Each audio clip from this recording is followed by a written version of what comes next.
36절 제가 먼저 보겠습니다.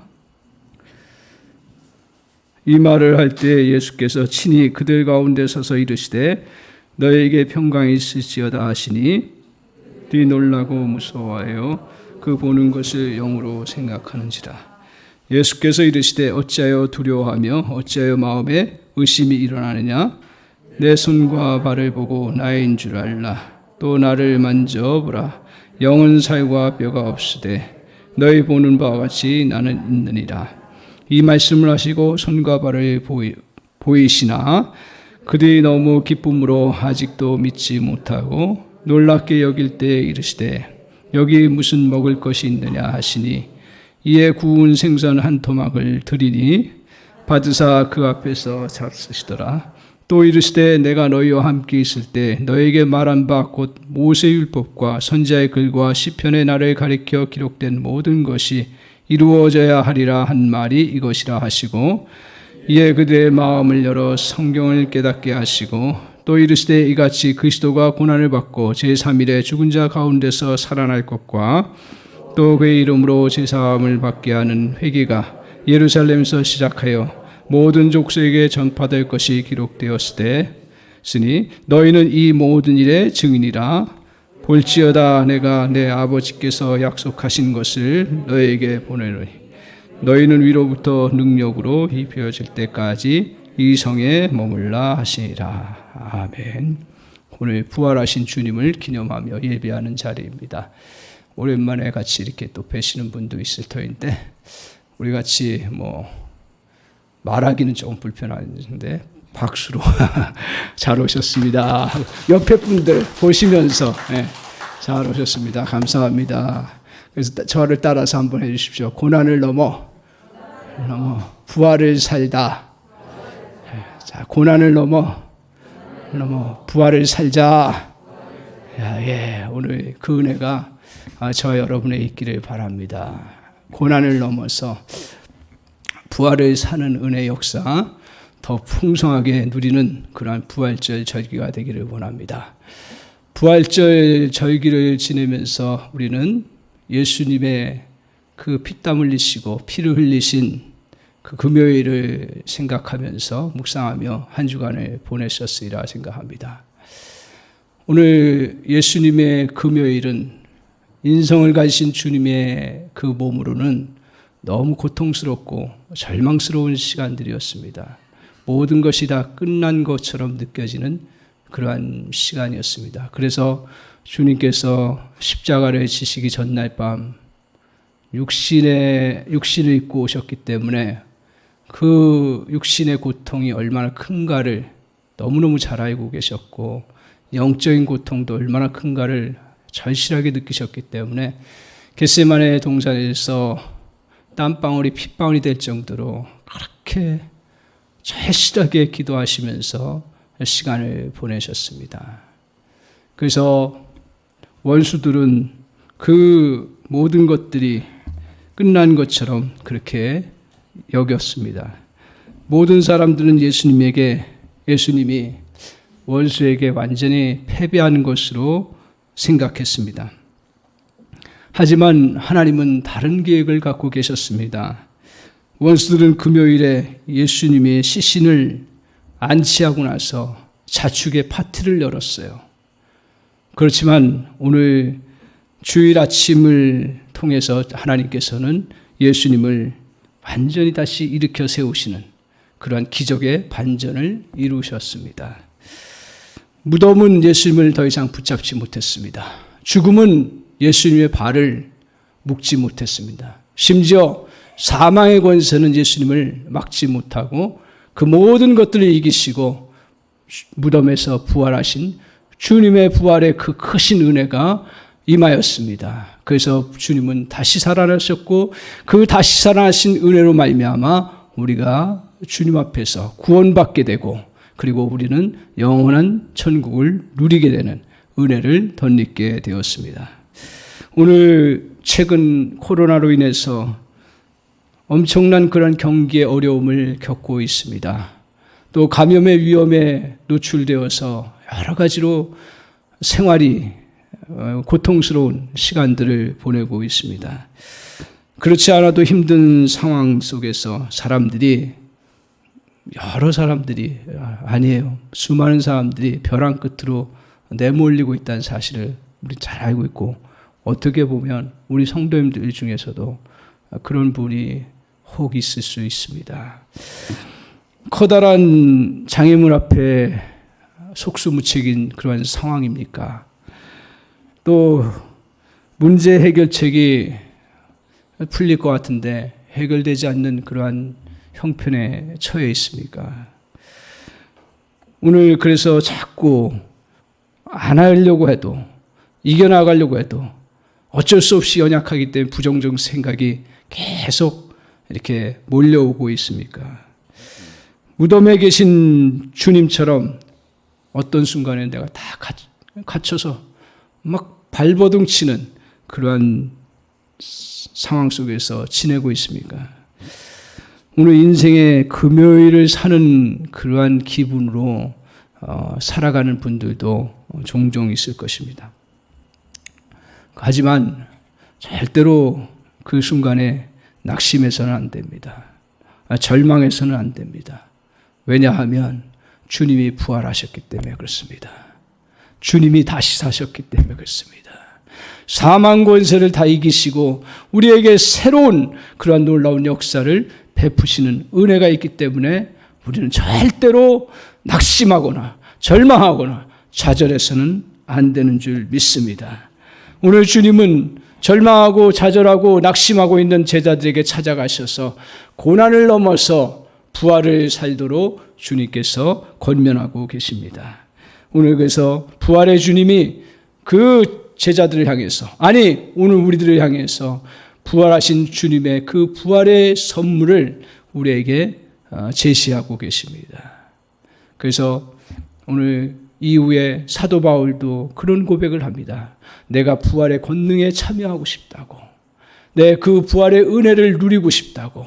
그래서 사도 바울은 그 부활의 능력과 그 은혜를 누리면서 그 모든 사역을 하고 모든 고난을 이겨나가고 모든 싸움에서 이겨나가는 놀라운 역사를 이루어 나갔습니다. 오늘 우리에게도 그러한 은혜를 덧입기를 원합니다. 그 은혜를 다시 확인하기를 원합니다. 성령께서 저와 여러분 사이에 그 은혜가 풍성히 임해서 오늘 우리에게 다시 정말 이 부활의 주일이 진정 우리에게 새롭게 우리에게 결단과 은혜의 시간이 되기를 간절히 소원합니다. 오늘 주님께서 부활하신 주님께서 저와 여러분에게 주신 선물이 무엇인지 아십니까? 첫 번째로 우리에게 주신 선물은 평강입니다. 평강이에요. 예수님의 제자들이 어떤 상황이었습니까? 두려움 가운데 있었습니다. 예수님의 제자들이 나가려고 해도, 그 기도하고 다락방 문을 제끼고 나가려고 해도 자신들을 죽이겠다고 달려오는 유대인들과 적들이 그들을 향해서 눈을 뜨고 있고 막고 있는 상황인데 나갈 수가 없었습니다. 그래서 꼭 어떻게 보면 숨어서 그들이 머물러 있었던 것입니다. 그런 제자들을 향해서 너희들이 그 고난, 그 두려움을 넘어서 이제 부활의 삶을 살아가는 그 은혜가 무엇인가를 부활하신 주님께서 그들에게 찾아오셔서 말씀하셨습니다. 36절을 한번, 36절을 한번 보십시오. 같이 한번 읽겠습니다. 36절 같이 보겠습니다. 오늘 주님께서 뭐라고 얘기하셨습니까? 같이 한번 읽겠습니다. 이 말을 할 때 예수께서 친히 그들 가운데 서서 이르시되 너희에게 평강이 있을지어다. 주님이 제자들 향해서 평강이 있을지어다 라고 말씀하고 있습니다. 오늘 주님의 선물인 평강으로 두려움을 이겨나가고 그리고 세상을 향해 나아갈 수 있도록 주님께서 제자들에게 평강을 선포하시고 평강의 선물을 주셨습니다.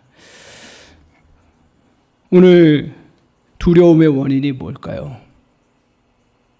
제자들도 자기들이 나가고 싶지만 자기들을 반대하고 죽이려고 하는 그 수많은 사람들이 그 앞에 있는데 해결책이 보이지 않으니 당연히 두려움 가운데 거할 수밖에 없었던 거죠.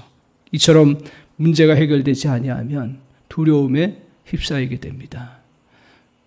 또 우리에게 찾아오는 그러한 여러 물질의 부분들로 인해서 돈이 말라갈 때 우리에게 두려움이 찾아옵니다. 그리고 미래가 불투명해 보일 때 우리에게 불안이 찾아옵니다. 그리고 사람관계가 어려워져서 자꾸 힘들어져요. 그리고 내 곁을 떠나는 그런 사람들이 많아져요. 그럴 때 두려움이 찾아옵니다. 그래서 이 두려움을 해결하려고 애를 많이 씁니다. 많은 사람들이. 어떻게 해결합니까? 두려움을 어떻게 극복하세요? 두려움이 해소되는 건 언제인 줄 아세요? 두려움이 해소되는 거는 그 문제가 풀릴 때입니다. 문제가 풀릴 때예요. 그 건강 염려가 휩싸였을 때 사실 그것을 해소할 수 있는 게 뭐예요? 건강에 염려가 없어지는 거예요. 그 문제가 건강이 다시 회복되는 거죠. 또 돈이 너무 힘들어요. 두려움을 없애는 길이 뭐예요? 그 돈을 채우는 거예요. 사람관계도 마찬가지고요. 그런데 여러분, 우리가 이제 인생을 살아가면서 문제들이 다 해결됩니까? 문제들이 다 풀리냐 이거예요. 항상 문제는 우리에게 있고 어려움들은 계속 우리에게 다가온다라는 거예요. 그래서 오늘 그러한 상황 속에서 우리는 두려워할 수밖에 없고 그 문제들 속에 고통당하면서 힘들어할 수밖에 없는 우리들입니다. 그런 우리를 향해서 주님께서 우리에게 진정 본질적인 두려움을 해결할 수 있도록 우리 주님께서 주신 선물이 있는데 그게 바로 평강이라는 거예요. 그러면 이 평강은 뭡니까? 요한복음 14장 27절에 이렇게 말씀하고 있습니다. 주님의 평안과 세상의 평강은 달라요. 이렇게 말씀합니다. 평안을 너희에게 끼친다. 그러면서 나의 평안을 너희에게 주노라. 너희에게 주는 이 평안은 세상이 주는 것과 같지 아니하니라 라고 말씀하고 있습니다. 그러면서 너희는 마음에 근심하지 말고 두려워하지 말라. 그러니까 세상 평안과 다르다라는 거예요. 여러분, 이것을 조금이 아니라 온전하게 느끼고 계십니까? 세상 평안하고 주님의 평안은 달라요. 세상의 평안은 뭐예요? 아무 문제가 없는 상태예요. 근심이 없는 상태예요. 그리고 우리에게 정말 문제들이 다 풀리고 평안한 상태예요. 그래서 세상에 부유한 사람들은 이러한 근심에 안 빠지죠. 왜 나만 근심에 빠져야 되나? 그러는데 세상 사람들이 그 평안을 누리는 것은 다 해결됐기 때문에 그래요. 근데 그게 진정한 해결입니까?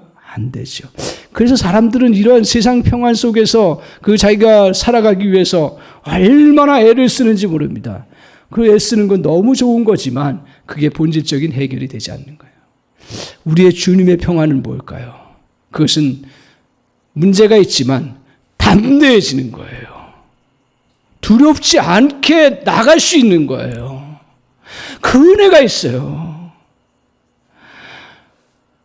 우리가 어려움이 오고 힘든 일이 없으면 당연히 두렵지요. 그럼에도 불구하고 저와 여러분에게 하나님이 주시는 평안은 그 속에서도 그것을 이겨내고 나아갈 수 있는 놀라운 그러한 담대함이 있습니다. 이것이 평안이에요. 그래서 비유로 얘기하면 세상 평안은 고요한 따뜻한 날씨 햇살이 쨍쨍 비치고 그리고 아무 풍랑 일치 않는 그러한 곳의 평안이 평안이에요. 세상 평안이에요. 그러나 세상이 어떻게 맨날 따사로운 햇살과 그 고요한 그 바다만이 있습니까? 몰아쳐요. 풍랑이 몰아치고 비바람이 불고 세찬 그러한 공격들이 다가올 때 그 속에서도 흔들리지 아니하고 담대히 설 수 있는 것, 이게 바로 하나님이 주신 평안이라고 말씀하고 있습니다. 그 은혜를 누리기를 바랍니다. 그 선물을 주님이 주셨습니다. 그래서 그 선물이 무엇인가 오늘 제자들을 향해서 말씀하고 있습니다. 그 다음 37절을 한번 보십시오. 37절, 38절, 39절인데 39절 같이 한번 보겠습니다. 같이 39절 보겠습니다. 시작. 내 손과 발을 보고 나인 줄 알라. 또 나를 만져보라. 영은 살과 뼈가 없으되 너희 보는 바와 같이 나는 있느니라. 뭐예요? 잘 아시잖아요. 예수님이 부활하셔서 정말 육신으로 계셨던 예수님이 부활하셔서 제자들 의심하는 도마를 중심으로 해서 주님께서 자신의 그 옆구리를 만져보라. 손을 만져보라. 내가 있던 너희들, 너와 함께 있던 예수님이라는 거. 그래서 부활해서 너희들과 지금 함께 있다라는 것을 제자들에게 보여주신 거예요. 제자들에게.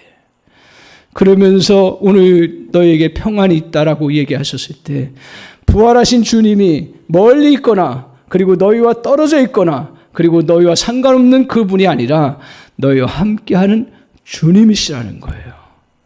오늘 주님이 우리와 함께 하셔서 우리의 주인 되시고 우리의 인생을 이끌어 가시는 그러한 주님이시라는 것을 오늘 말씀을 통해서 또 제자들에게 보여주셨고 우리에게 또한 말씀을 통해서 우리에게 깨닫게 하시고 그 은혜를 베풀어 주셨습니다. 오늘 우리는 문제를 어떻게 해야 돼요? 우리가 자기 안에서 그 문제를 교만하게 다 풀어가려고 합니다. 모든 불안과 염려의 핵심은 뭐예요? 내가 주인이 되어서 해결해야 된다는 인간적인 교만 때문에 그렇습니다.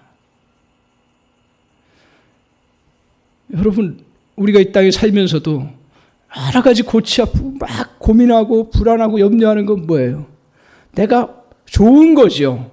사람이 그 문제를 해결하는 건 너무 좋은 건데, 근데 이게 자칫 잘못하면 뭐예요? 내 교만이 들어가서 내가 해결되지 않으면 안 된다라는 생각 때문에 그 문제 속에 자꾸 휘몰아치면서 그러면서 거기서 자기도 감당 못하면서 빠져들어가는 그런 모습을 가질 때가 얼마나 많은지 모릅니다.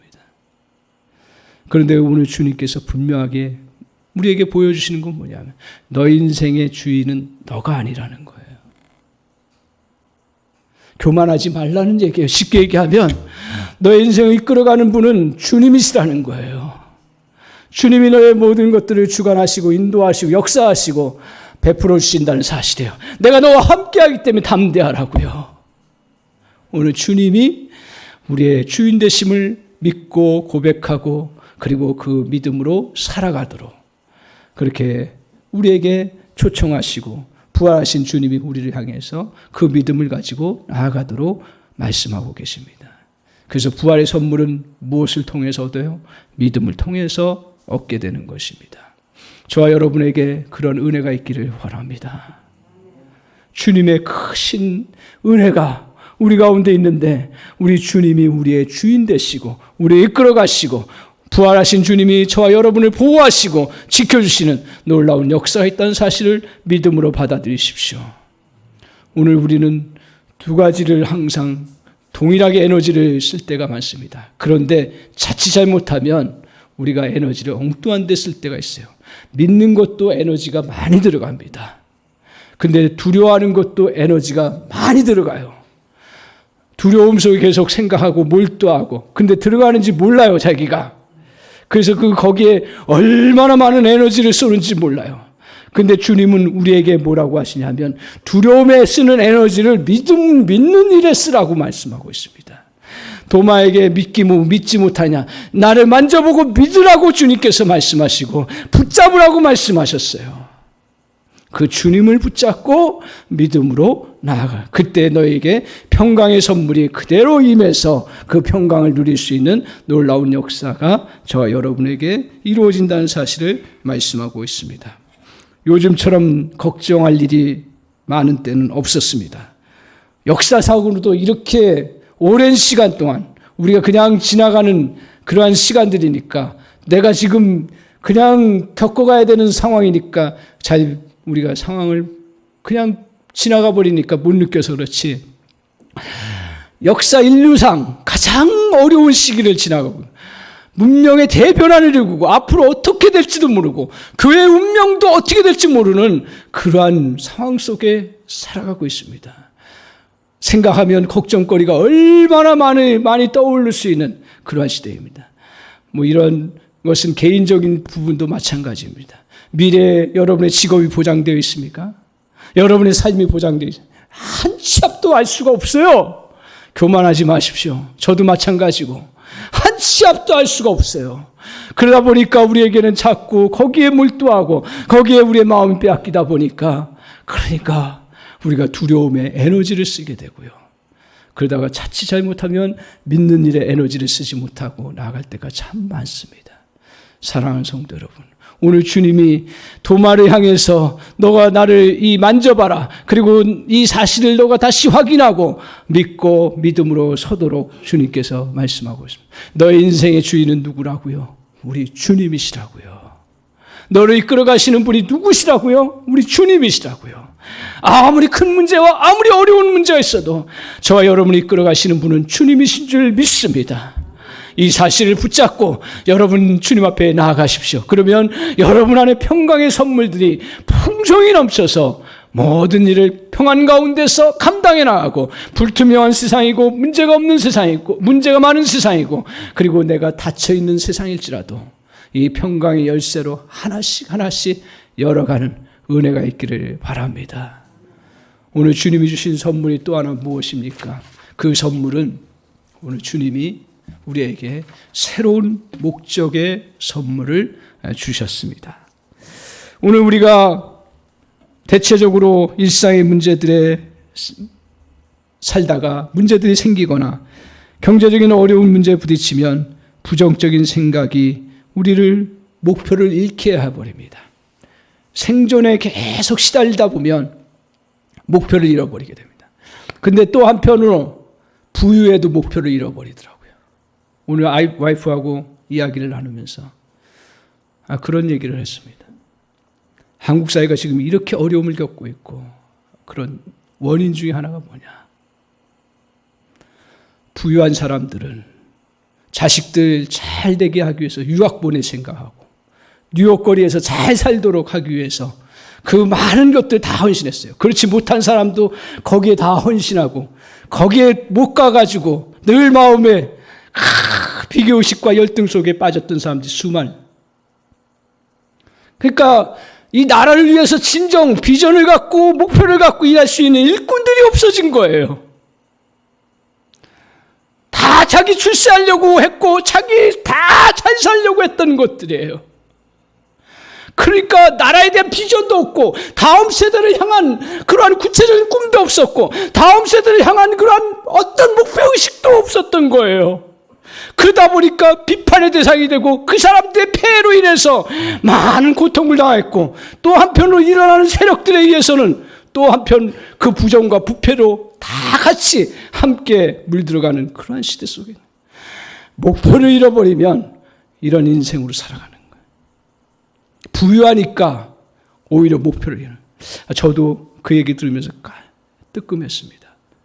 난 생존을 해야지. 또 한편으로 하나님께서 여러 가지 부유함을 또 우리가 이중적이더라고요. 그죠? 생존을 위해서도 살아가야 되고 어떨 때는 하나님께서 그래도 부유함 주셨어요. 그러다 보니까 생존에 자꾸 생각이 빠질 때는 내가 살아야지. 목표가 없어진 거예요. 물론 목표는 있지만 그게 나에게 절실하지 않는 거예요. 또 부유함 속에 편안하다 하니까 다음 세대를 어떻게 우리가 믿음으로 교육하고 다음 세대에 우리가 어떤 가치관을 만들고 다음 세대 한국 사회를 어떻게 우리가 섬겨야 될 것인가 하는 것에 대해서 아무 생각이 없었던 거예요. 제가 제일 잘못된 부분이겠죠. 오늘 그것을 다 싸워나가요. 그래서 주님께서 오늘 다시 우리에게 명확한 목표를 제시하고 말씀하고 있습니다. 뭐라고 얘기하는지 보십시오. 47절 한번 보십시오. 47절, 48절 보겠습니다.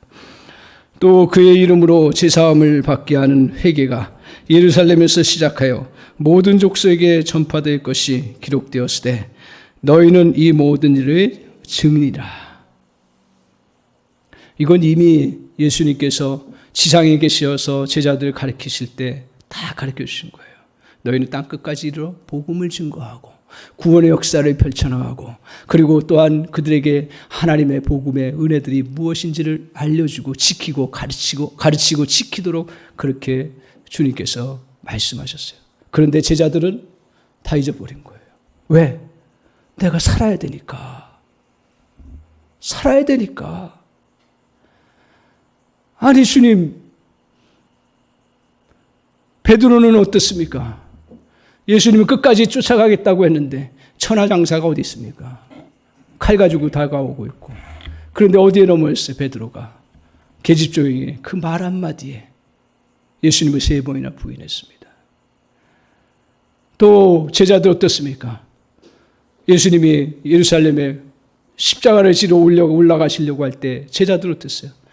예수님이 왕권을 타치한 줄 알고 나 오른편에 왼편에 앉혀달라고 권력욕에 같이 빠져가지고 거기에 앉혀달라고 그렇게 요구했더니 얼마나 그 예수님이 다시 나타나셨을 때 얼마나 부끄러울까요?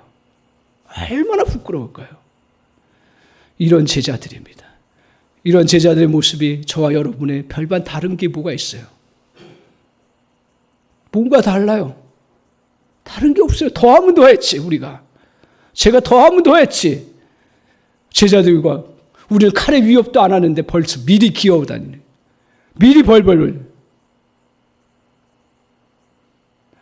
그러면서 오늘 그렇게 있는 제자들을 향해서 다시 말씀하시기를 죄사함의 회개가 예루살렘부터 시작해서 이루어지고 그리고 나의 살아남과 구원의 역사하심이 계속 너희들에게 이제 전파될 것이다. 그러니 너희는 이 일의 증인이 되라고요. 증인이 되라고요. 여러분, 저 여러분이 정말 증인에 대한 목표의식이 강합니까? 아니구나. 나는 살기 위해서 목회의 이 현장 속에 지키기 위해서 코로나라고 하는 정말 이 거대한 쓰나미 속에서 버텨야 되기 때문에 그렇기 때문에 겨우 생존하고 살아가는 것에 내 마음이 빼앗기지 않았나. 오늘 정신이 바짝 드는 거예요. 주님, 저를 부르실 때는 그거 위해서 부르신 것 아닌데 대학 때에 그렇게 데모하는 모습을 보면서 고민하면서 하나님 나는 복음을 위해서 살겠다고 했던 그 결심이 어느덧 약화되고 그러면서 남이나 욕하고 앉아있고 제가 그런 모습으로 서 있던 것이 아닌가. 오늘 제자들을 향해서 주님이 부활하셔서 다시 너 그렇게 부족하고 실패했지만 실패한 내가 다시 너 증인이 되라. 주님이 책망하지 않으셨어요. 주님이 이제 우리에게 새로운 목표를 갖도록 주님께서 우리에게 말씀하셨어요. 제가 오늘 오후에 이사야서 말씀을 선포할 터인데 거기에 무슨 말씀이 있냐면 너희가 생수의 근원을 발견하고 다시 회개하고 돌이켜서 그것들을 세상 사람들에게 너의 그런 직업, 너의 통로를 통해서 나누어주면 어떤 은혜를 베푸실 거냐면 너의 영혼을 만족하게 하고 내 영혼이 복을 누리고 그리고 또한 너의 자손들이 복을 받고 내 가정이 또한 샘물과 같이 될 것이고 푸른 동산처럼 될 것이라고 말씀하셨어요. 야, 그렇구나. 목표를 정확하게 목표를 갖고 사는 사람이 오늘 우리 인생에서도 승리하듯이 오늘 하나님께서 제자들에게 믿음의 사람들에게 특별히 복음의 생명을 아는 우리에게 주님께서 우리에게 새로운 목표를 가지고 다시 서도록 그렇게 우리에게 권면하고 말씀하고 있습니다. 그래서 이러한 새로운 목적의 선물을 제자들에게 주셨듯이 우리에게도 다시 주시는 은혜가 있는 줄 믿습니다. 오늘 이 예배를 통해서 저와 여러분에게 하나님께서 은혜를 주셔서 그래 내 목표 내가 이때 이만큼 살았으니 그래 그냥 살아야겠다 이런 것이 아니라 하나님 나 주님 앞에 설 때까지 정말 이 목표의식을 놓치지 않고 살아갈 수 있게 해주세요. 우리 한사람교회를 통해서 그 일을 조금이라도 할 수 있도록 주여 은혜를 내려 주옵소서. 우리가 그 꿈을 가지고 10여 년을 달려왔습니다. 어느덧 자칫하면 교회 유지하는 것으로 저의 모든 것들이 어떻게 보면 거기에 빠져들어가죠. 그러나 이제 오늘 오후부터는 달라질 겁니다. 이제는 새로운 영상세대 말해서 다시 새로운 비전을 꿈꾸고 다시 목표를 잡고 하나님 나라를 위해서 내 목숨 걸겠다. 내 목숨 건다고 되는 건 아니지만 오늘 하나님 새로운 비전을 저도 마찬가지고 여러분도 마찬가지고 가정을 하나님 주셨습니까? 그러면 다시 우리 가정을 믿음으로 다시 세우고 우리 자녀들에게 새로운 비전을 하나님 주신 비전을 세우고 이 땅에 정말 하나님께서 여러분의 가정을 축복해 주셨습니까? 자녀들 잘 되는 은혜를 주셨습니까? 그렇다면 다시 우리 자녀들에게 새로운 국가관, 새로운 미래관, 그리고 세상 가운데서 제사장 나라가 되겠다고 하는 거대한 꿈을 꾸고 정말 하나님 앞에서 믿음으로 다시 그들을 세워나가는 그러한 목표가 세워지는 은혜가 있기를 간절히 소원합니다. 오늘 주님이 제자들에게 그 은혜를 주셨어요. 오늘 새로운 목적의 선물을 받은 자는 어떻게 변합니까? 나 자신의 생존만을 위해서 안달하는 자가 아니라 다른 사람을 돕고 섬기는 사람으로 바뀌었습니다. 실패에 묶여있던 것을 벗어나서 연약한 자를 도와주는 그러한 자가 되어야 하겠구나 하는 그러한 모습으로 바뀌었습니다.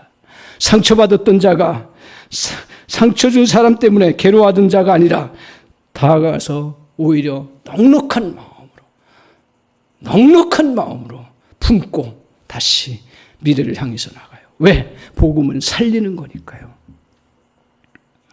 오늘 부활주의를 그냥 지내지 않기를 바랍니다. 성령께서 간절히 소원하는 거, 여러분의 마음에 감동이 있기를 원하고 성령의 그러한 역사하심이 있기를 원합니다. 성령 안에서 여러분의 영과 함께해서 여러분의 영이 정말 성령 안에서 깨달아지고 새로워지는 은혜의 역사가 있기를 원합니다.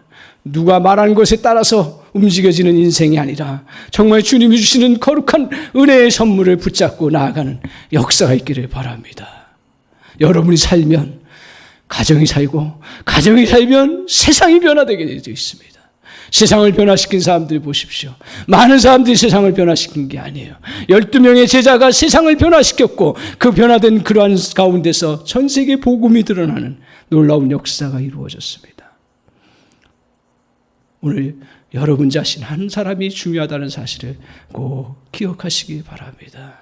오늘 변화되었어요. 목적이 사로잡히니까요. 목적의 열쇠가 나의 서운했던 마음을 탁 열어버렸어요.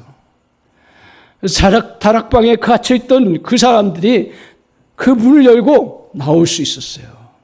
여러분 다시 기도합시다. 정말 하나님 성령을 통해서 우리 다 아마 하나님께서 이미 여러분에게 이러한 목적을 다 주셨다 저는 그렇게 믿습니다. 그걸 다시 하나님 회복시켜 주세요. 아무리 코로나 시대지만 다시 주님 앞에 열심을 가지고 다시 주님 앞에 내 믿음을 가지고 더 열심히 정말 생명을 구원하고 생명을 살리고 생명을 회복시키고 생명을 이루는 일에 내가 부족하지만 하나님 앞에 나아가겠다 했을 때 여러분에게 새로운 은혜의 역사가 이루어질 줄 믿습니다. 그 은혜가 있기를 바랍니다. 오늘 부활하신 주님이 마지막으로 주신 선물이 무엇입니까? 오늘 제자들이 이런 은혜들을 덧입고 이제 나가려고 해도 막상 발이 떨어지지 않는 거예요.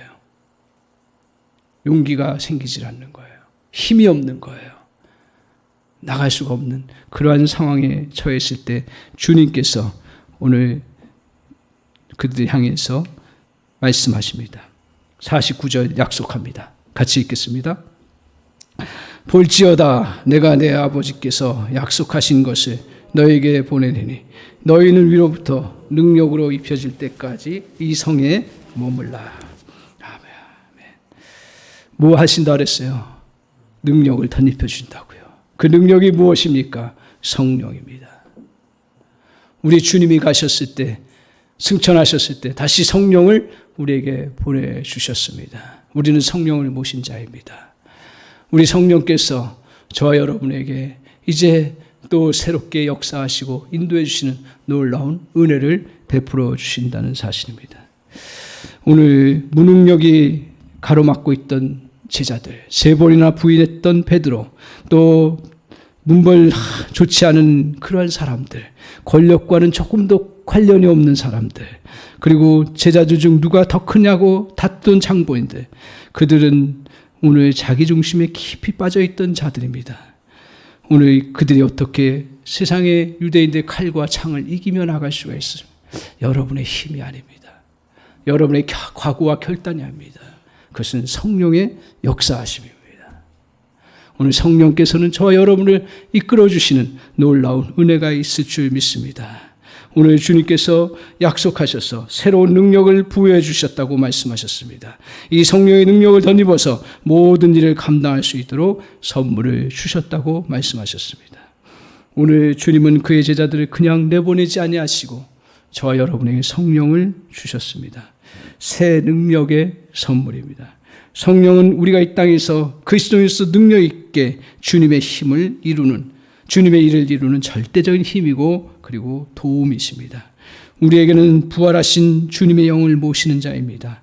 성령은 우리에게 일어나 나가도록 말씀하십니다.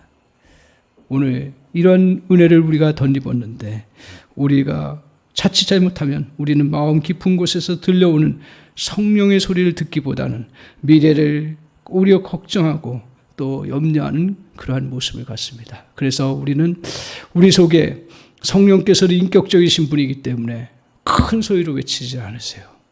조용한 목소리로 우리를 향해서 이끌어 주세요. 그래서 우리의 마음에 이러한 세상적인 소리를 듣는 것보다는 성령의 소리를 듣는 법을 배워야 할 줄 압니다.